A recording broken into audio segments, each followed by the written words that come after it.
brothers and sisters, now just a few days away, walillah alhamd, from Ramadan. Allahumma ballighna Ramadan, Allahumma ballighna Ramadan, Allahumma ballighna Ramadan. Oh Allah, allow us to live to witness this blessed month. Allow us to be forgiven through this blessed month. Allow us to be elevated in your sight, to be freed from the punishment and entered into your eternal bliss. Allahumma ameen. So many of us, as we approach this month, are approaching it with all sorts of goals in mind. And one of the things that we should be approaching it with is some sort of set of resolutions. That something about me has to change. And obviously, you already know that the last khutbah in Ramadan or the khutbah right after it is, how do you maintain progress? But if you don't already set in motion what that progress looks like before Ramadan starts, then afterwards the only thing that progress is going to mean to you is maintaining the feeling of Ramadan, which is a misguided notion, because Ramadan is meant to bring about taqwa in our lives, meant to bring about God consciousness in our lives that allows us to sail with the example of the Prophet ﷺ ahead of us, always guiding us throughout the entire year. And we talked last week quite a bit about the tactics of the Shaytan and what we can take from that. And of course, as I said, he's going to be extremely active before the start of Ramadan. We know what the last few days look like before Ramadan. All types of deflections, the most wild and bizarre and harsh tactics that you expect from the Shayateen right before Ramadan starts, as they are about to be chained away. Here's what I want to discuss today, inshallah ta'ala, in that regard.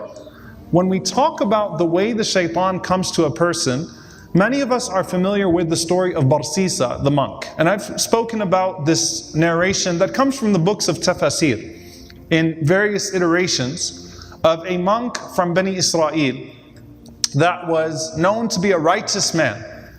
And he was entrusted to take care of the young daughter of some man, or the younger sister of some man, as they went away. And slowly, the Shaytan crept up on him and got him to commit zina. Got him to fall into a major sin, though it was something that was unimaginable to him at the time. And in that narration, which I'm not going to go through in detail now, in that narration, if you pay attention, the way that it starts off with is a messaging of care, a messaging of good. She's going to be all alone. You should take care of her. You know, you putting the food out there and not talking to her and giving her company is going to be a problem. And all of that up until he falls into that major sin. So he uses the tactics of goodness. He preys on the man's good sentiments, his goodness, that you should take care of her, you should show her some kindness, until he gets him to fall into that. And then you just see that narration take the turn, where the Shaytan takes him from bad to worse, and bad to significantly worse. First it is adultery, then a child, then murder her and murder the child, then lie about it to cover up your tracts. And the entire time you can see the psychology of the Shaytan and the psychology that the Shaytan preys upon to take someone from a very bad situation to a situation of no return, up until the last part where he goes from being a lifelong worshipper to Allah to listening to the Shaytan, who says to him that, look, I was the one who got you in this situation, I'm the one who can get you out. And so he curses his Lord, he worships the Shaytan, and he dies in that state, wal-'iyadhu billah. So it starts off with preying on a good sentiment and tricking him, trickery. And then it becomes turn a bad situation into a worse situation. Would the man have been able to repent from zina, from committing adultery? Of course. We know of a woman in the time of the Prophet ﷺ whose repentance from zina was greater than all of the repentance of the people of Medina, in the words of the Messenger ﷺ. The story of Ma'iz radiallahu ta'ala anhu. There are so many stories that we see of repentance even from a horrible and major sin. It doesn't take away from the status of the sin. The sin remains as it is. It's a horrible sin, but he could have repented from it. He could have turned back. But then the next thing and the next thing followed up with murder. Because how can you turn back to Allah after committing that major sin? Then follow it up with lying and follow it up with trickery. And you can see how, even though it's an extreme example, The shaitan can play with a person's mind and take them from bad to worse, to where they could even have logic to their horrible actions. And we see that manifest, subhanAllah, all the time when the shaitan is able to mess with a person like that. And then you see the other side. A hadith that is actually narrated in Bukhari. Another famous story. Another man from Bani Israel. The man who killed 99 people. We've all heard that story. I can see you shaking your heads already. Then he goes to a monk. He asks the monk, any chance for me to turn back to Allah? I mean, I didn't murder one person. I didn't just commit zina or steal or lie. I mean, I've killed 99 people. I'm a serial killer. Any chance of turning back to Allah? He tells him, are you crazy? You killed 99 people. He doesn't use those words, but that's the sentiment, right? I mean, you killed 99 people. What do you want to meet Allah now? You should have thought about that after 2 or 3 people. What's wrong with you? And so he kills him too. Because the man tells him, you have no hope. Then he goes to a scholar. And he asks the scholar. And here's the thing. You've all heard the story. I think, for the most part. I don't want to focus on the story. I want to focus on a few sentences from the hadith, and I'm going to tell you why. Because often we read these stories so paraphrased, and they're so extreme in their manifestations that we just don't get it. Until extreme things happen in our community, and we're like, wow, okay, like some of these things from a hadith that we never thought we'd witness in our lives, we're witnessing now. And we don't relate to our behavior the message that is there. So this story gets quoted to mention the mercy of Allah. But there's something so deep in just the next few sentences. When he tells the scholar, any hope for me? I killed 100 people. Will Allah ever forgive me? I'm going to just read the sentences. قال ومن يحول بينك وبين التوبة. He said, who's going to stand between you and your repentance? It's not up to me. It's not up to the last guy you killed. It's not up to the guy that you'll go to if you kill me after. Who's going to stand between you and Toba? Your repentance is between you and Allah. What do you mean, do I have hope? Do I have a chance? قال اخرج من القرية الخبيثة التي أنت فيها إلى القرية الصالحة قرية كذا وكذا فاعبد ربك فيها. He said, but you have to leave your bad company. Leave this group of filthy people and everything that comes with that companionship, and go to this town of righteous people and adopt their ways and worship Allah in that place.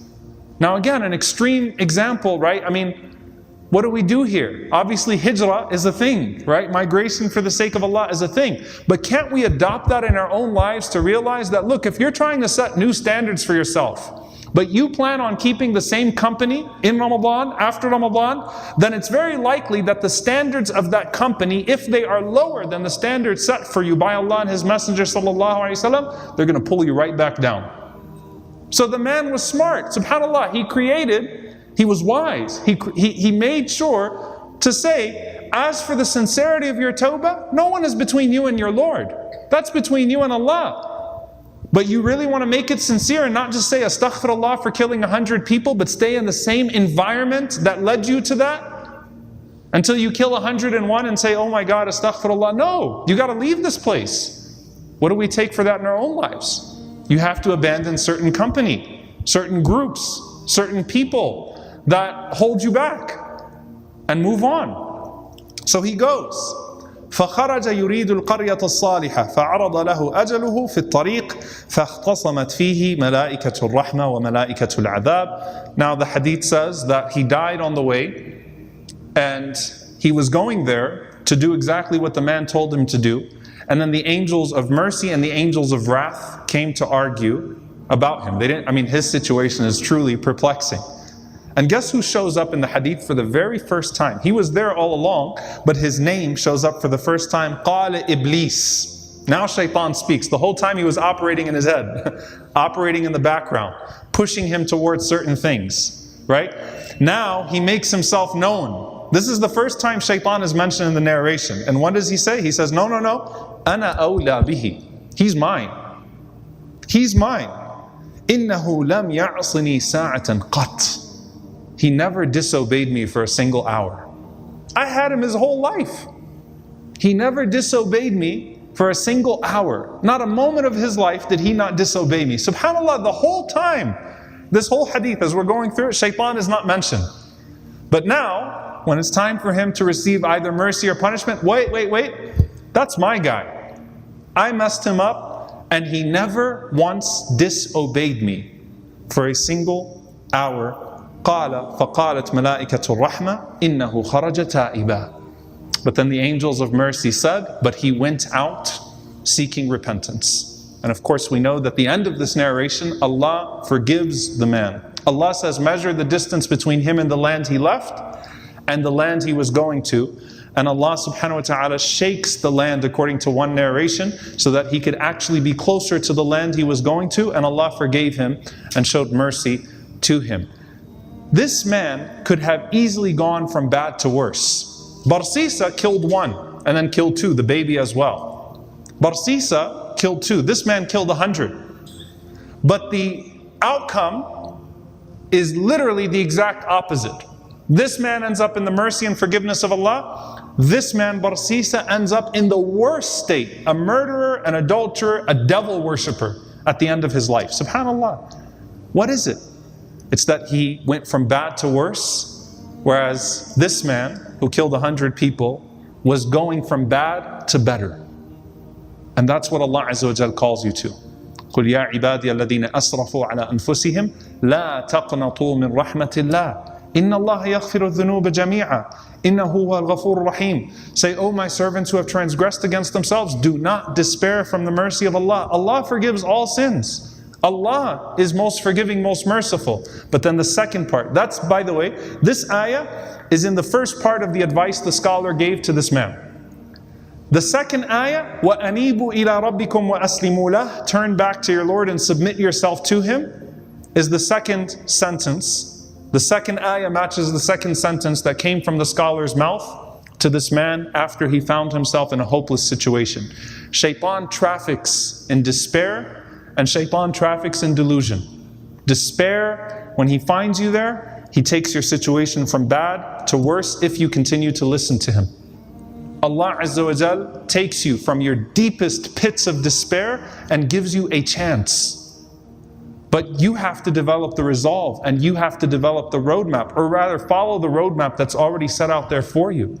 And aim for the mercy of Allah subhanahu wa ta'ala. So that's one set of people, dear brothers and sisters, as we go into Ramadan, that importance of setting that resolution to quit, abandon company, follow the roadmap towards good. The other set of resolutions is in regards to what is already good and making that great, putting ihsan into it. And in some ways, you find a person that is neglectful of their prayers altogether. And you find a person that prays kind of 5 times a day. Kind of 5 times a day. Right? Sometimes they miss, sometimes they pray much later, but kind of. That person who is neglectful of prayer altogether, right, might find that spark, and because they recognize the sense of urgency, turn back to Allah subhanahu wa ta'ala and start to pray all 5 prayers in the right way. Whereas that person says, yeah, I pray. I count myself amongst the musallin. SubhanAllah, sometimes you find people that are half fulfilling obligations, go through the obligations of the deen, half fulfilling obligations, and they settle in that place and they stay in that place for the rest of their lives. Whereas you see someone who's not fulfilling obligations at all, and they make a complete switch in their lives. And so they adopt those ways. And so yes, even if we count ourselves amongst those who fulfill the obligations, how do you better those obligations? Are you satisfied with your salah? Are you satisfied with your obligations? Are you satisfied with where you are at with them? Or do you bring in the quality that makes it ihsan? Do you embellish them with those voluntary deeds and put out a plan for yourself right now, the resolution for yourself right now to adopt that bi'idhnillahi ta'ala in Ramadan and beyond? And finally, dear brothers and sisters, we have Ramadan resolutions, but we have timeless standards. We have timeless standards. We cannot lose sight of the clear guidelines. Inna al-harama bayyin wal-halala bayyin. The Prophet ﷺ says that what is prohibited is clear and what is permitted is clear. وَبَيْنَهُمَا مُتَشَابِهَاتٍ. And you have the doubtful areas between them that we abandon. The guidelines are there. The good has been made clear, the bad has been made clear. Let's say that you start Ramadan and you start struggling with your resolutions. Do you just give them up? No. There is such thing as Toba in Shawwal too. There is such thing as Toba in Rabi' al-Awwal. There is Toba, there's repentance throughout the year. This, however, is a time where we get to make those resolutions bi'idhnillahi ta'ala, while the most merciful is inviting to His mercy in a way that what a failure a person would be if they miss out on the mercy of Allah in the month of mercy. That's the one that Jibreel alayhi salam says, khaba wa khasr. That's a fail. That you would miss out on mercy even in the month of mercy, where the gates of paradise have been flung open, the gates of hellfire shut, and the shayateen chained away. Make those resolutions, dear brothers and sisters, and make them concrete. Don't leave them abstract. Concrete resolutions for yourself, bi'idhnillahi ta'ala, to make changes in Ramadan. May Allah subhanahu wa ta'ala allow us to go from what is bad to what is better, from what is good to what is great. May Allah azza wa jal make us a people of taqwa, a people of ihsan, a people that often oscillate between istighfar, seeking Allah's forgiveness, and tasbih, glorifying Allah's perfection and acknowledging our own imperfections always. Allahumma ameen. Aqulu qawli hadha wa astaghfirullah li wa lakum wa lisa'il muslimin fastaghfiru innahu huwal ghafurur rahim. Alhamdulillah, wassalatu wassalamu ala rasulillah wa ala alihi wa sahbihi wa man walah. Allahumma ighfir lil mu'minina wal mu'minat wal muslimina wal muslimat al ahya'i minhum wal amwat innaka sami'un qareebun mujibud da'wat. Allahumma ighfir lana warhamna wa'fu 'anna wa la tu'adhibna. Rabbana zalamna anfusana wa in lam taghfir lana wa tarhamna lanakunanna min al khasirin. Allahumma innaka 'afuwwun kareemun tuhibbul 'afwa fa'fu 'anna. Allahumma ighfir li walidina rabbi irhamhuma kama rabbawna sighara. Rabbana hab lana min azwajina wa ذرياتنا قرة أعين وجعلنا للمتقين إماما. اللهم انصر إخواننا المستضعفين في مشارق الأرض ومغاربها. اللهم أهلك الظالمين بالظالمين وأخرجنا وإخواننا من بينهم سالمين. عباد الله، إن الله يأمر بالعدل والإحسان وإيتاء ذي القربى وينهى عن الفحشاء والمنكر والبغي يعظكم لعلكم تذكرون. فاذكروا الله يذكركم واشكروه على نعمائه يزد لكم ولذكر